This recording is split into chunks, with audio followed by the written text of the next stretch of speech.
Дооч баган багш өгдөг байгаа юм тийм ээ. За дооч баган багш тэгвэл та өөрөө ихтгэлийн хэсэг хэлээд за минута бүтээрээ барьцгаая.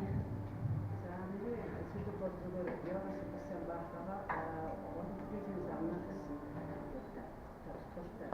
Яваас басан байх нь 1685 оноос 1750 онд амьдарсан. Баах өнгөрсөн цаг үеийн хөгжмийн зохиолчтой нь тусгай онцгой байр суурь эзэлдэг гайхамшигтай зохиолч бүтээгч юм аа. Уран бүтээлчийн их бүтээл нь өнөө үед шахагдчихгүй. Баахан бүтээлүүдийн гүн гүнзгий агуулгах дээр гайхамшиг битгой гайхамшигч түүний нэрийг горих биш далаа баймаар юм гэж хэлж байжээ. Уул гаргаж байжээ.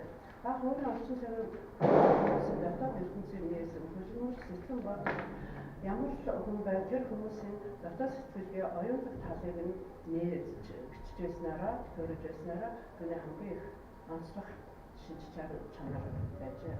19-р зууны эхлэл хүртэл Баах онцлог байж аажмаар баахан урдын мөн чанар нь нэрдэж урт удаан цаг хугацааны түүхэн орон зайд бий болсон уран сайхны тенденц бүрэн боловсруулагдаж нэгтгэсэн түүний гавьяа оршиж байна.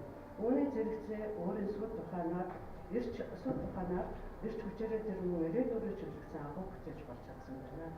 Янс Себастьян Баахан бүтээлч үр дүнгийн өв зөнгөөр 19-20 зууны болон өнөө үеийг хүртэлх нийт хөдөлмөрийн урлаг жижигхэн цэцгэлж иржээ. За бид тэгээд дундаас нь зөндөө хаяад явж яваад нөгөө цаг гэдэг. За Баах бол хөгжимчин философич байж. Баах хөгжмийн үн сэтгэгчин байсан байна. Хүн болон хүн төрөлхтний хөлзөө түүний байр суурь орчил эс орчмын үнхийн асуулт хариулах юм бол хүмүүсийн эс суртахууны тухай бодлогыг хүн сэтгэж хөгжмөдөө өөрөө илэрхийлж байна. Баахан хөгжим мөн хүний сэтгэлгээний илэрж улаан зөвлөн уянгын бодлогын сэтгэгч байв. Гэр буянгийн талын. Түүний уянгийн илэрхийллийн сацуу агуулх уянлаг сахлах гэж зэйг хүчтэй илэрхийлж. Баахан олон тал бүтээл нь грандлаг уянгийн том хэмжээний хүн ард орны мэдрэмжийн хувь сэтгэлгээний аль талуудыг эрхэмлэн бүтээлтэй тусгасан байна. Анна Магдалина охиндоо зориулсан Баахын нотны дэвтрээс эхлээд арган зориулсан агуулгын бүтээлүүд фантазийн сэтгэл оюуны тэмүүлэлүүдийг илэрхийлсэн Си минорны месса Баахын пассион түүний зэрэгцээ мөн энгийн жирийн өдөр тутмын амьдралын харуулсан агуулгыг харуулсан кафены кантата гэдэг энэ амьдралын олон таслуудыг уран бүтээлээр шингээсэн байдлыг харуулж байна. Баах бол агуулгын хөдөлмөрч туршигч экспериментатор бүтээлч байна. Баах эрдэм өнчирч хүн амьдралыг туулж тэр өөрөө бие өөрөө амьдрах ухааны олжээ. Түүний альва юм үзүүлэлт таны мэдхийг өрнөсөн уршил чанар нь аливаа хүн бэрхшээлийг даван туулах чадварыг олсон байна.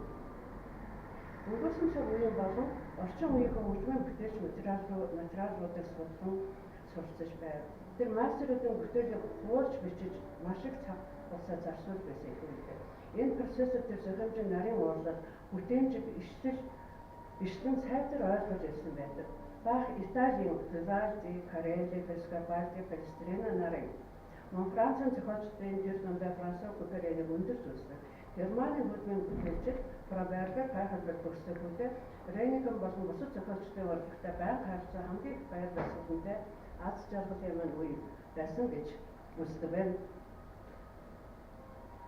Баах альва шинэ сайн бүтээл сонссон тул газар нутгийн орон сайд үл харгалзан аливаа бэрхшээлүүд даван туулж альва шинэ тоглох хөгжмийн бүтээлүүдэд танилцаж тэднээс сурцдаг байсан. Баахан оюун дадлагчигч шинж чанар нь бүх юм гэдэгтэй байв. Тэр үеийнхээ орчин цагийн хөгжмийн зэмсгийн бүтцийг сайн сурч шинжилсэн зэмсгүүдийг хөгжүүлэн боломжуудыг тоглох боломжуудыг шинжилж байсан. Баах амьдарч байсан цаг үеийнхээ онцлогоос гадна Арнштайн Вайнер олон хөгжим зориулсан хэмжээний бүтээлийг бүтээсэн. Арнштайн сайн бодол бишгүүлтэй хөгжимтэй Вайнер дамжуулалтаа бахан боловч жигд гоо хөгжмийн органуудыг тоглон арганы хөгжмөнтэй ажилладаг байна. Энэ бүх онцлогууд нь түүний уран бүтээлүүдийн явцад тодорхойлж болсон байна. 18-р оны үед Бах хөгжимчин болон зохиолч байсан энэ хаслал тэр үед түгээмэл байсан. Арнштадтын үе нь 1703-аас 1707 он байхад байна. Арнштадтын Ваймарын үе. Ваймарт Бах органист одоо арган хөгжмөр хөгжмөдөг байсан байна. Ваймарын үед түүний арган хөгжимчин зохиолч Сүд Давис Сулеймандч түүний хамгийн сул шидээл ре минорын зохиолтой буга Клодио Фуга ля минор зохиожээ. Эдгээр хоёр сул бүтээлийн сацуу арган нийт олон хэлбэрийн бүтээлүүд бүтээсэн. Найрсууны төрлүүдийг гэх мэт Клодио Чакона, Клодио Фуга арганы олон зохиолтой болсон. Ваймар клавиш мөн хамтан төрөж байсан. Италийн үндсэн хөгжмийн концертын жанрын бүтээлүүдийг клавиш зориулсан хөрвүүлж байсан. Ялангуяа вивальдын бүтээлийг их таашааж өргөж хэлсэн байна. Ваймарын үед духовны шашны агуулгатай кантатуудын бүтээж эхэлсэн. Ваймарын амьдралын үеийн бүтээлүүдээр ариун түүний зэрэгцээ шинэ гэрэн хайр төрөлцөө болон зохиомжийн урсгалыг туршилт хийж зохиомжийн бүтээх төрөл чадвар нэмэгцээр байна. 1717-аас 1723 онд Кётонд орны хөгжимчин цөөхөл хөгжмийн захирагчаар төвлөрчээ. Энэ үед орны дэвгэл капелла жижигхэн найз хөгжмийн хамтлагтай ажиллаж байсан тул маш их боломжийг олгожээ. Энэ үед хөгжмийн бүтээлүүдэд анхаарлаа их хандуулж байна. Өмнө нь бол холбоо арганы бүтээлүүд байсан. Арган байхгүй байсан тул арган зориулсан бүтээлүүдээр төр засварлжээ. Кётонд клавиш зориулсан шилдэг бүтээлүүдэд төвлөрсөн. Рашид Тэнгэрийн мэдээлэл Буга, фантазия болон Буга, Франц англи чуулган, найр зүйлэн зориулсан концертууд болон Ваймарын үед энэ хөрөнгөсөн туршлагуудаа зохиомжийн шинэ арга барилуудаа төсвөр төрөж эхэлжээ. Бордоор шатны Лейпциг үед ч таарсан. Хотын хөгжмийн захирагчаар танилцуулан ажиллаж Лейпцигийн бүгд хөгжмийн амьдралыг хариуцж эхэлсэн. Харин Хамаагийн сүмийн дэргэдэх сургуулийн кампус хөгжмийн багшлах байна. Танилцсан ажлын онцлог амьдрал буй хатан онцлогууд нь түүний бүтээл төрөлөөр тодорхойлж байжээ. Тэр шашны дуу хоолой вокалын жанр зориулсан чиглэлээр ихэд бүтээлд төрөх болсон. Энэ үед хамгийн алдартай ораторууд, кантатууд, пассионууд, месса зохиолуудаа бүтээсэн байна. Эдгээр бүтээлүүд нь түүний уран бүтээлийн хамгийн өндөрлөг, хөгжмийн өндөрлөг кульминацийн болсон байна. Гэгэн Фомасны хүүхдийн найз бооны удирдагч байхдаа энэ сайн бүрэн шашны хурд шинэ кантатуудаа зохиох ёстой байдаг байсан байна.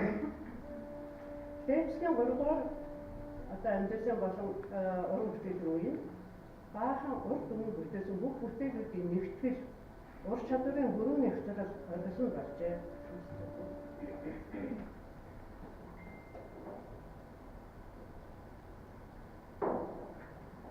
Энэ үедээ олон жилийн турш ажилтан цугларсан бүх аргын туршлага баяжуулан жанруудын хэлбэр зүй маягуудаа төгс эзэмшин боловсруулах төвлөрч байсан.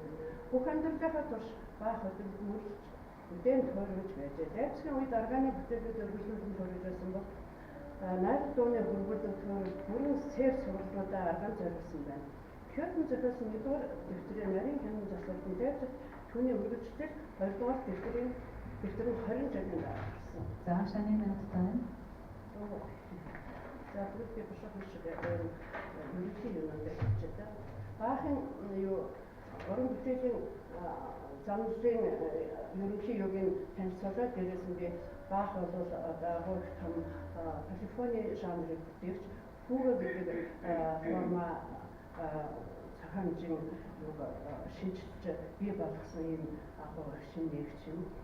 Дээрээс нь Фуга зохиогчтой гармон болон аялал энэ үжил шинжилж аягүй одоо сайн хөгжүүлж ирсэн. Дээрээс нь онцлог нэрт гаргаж хөгжмийн одоо бүтээлүүдэд тойрогтой өрг каналны шинжилгээг хийж 7 гам болон юу хэмтэй одоо 12 хагас тоног бүтээж вертибрал клавер гэж нөгөө тоонуудыг эжилдэг хагас тоонуудаар хуваан зохицуулж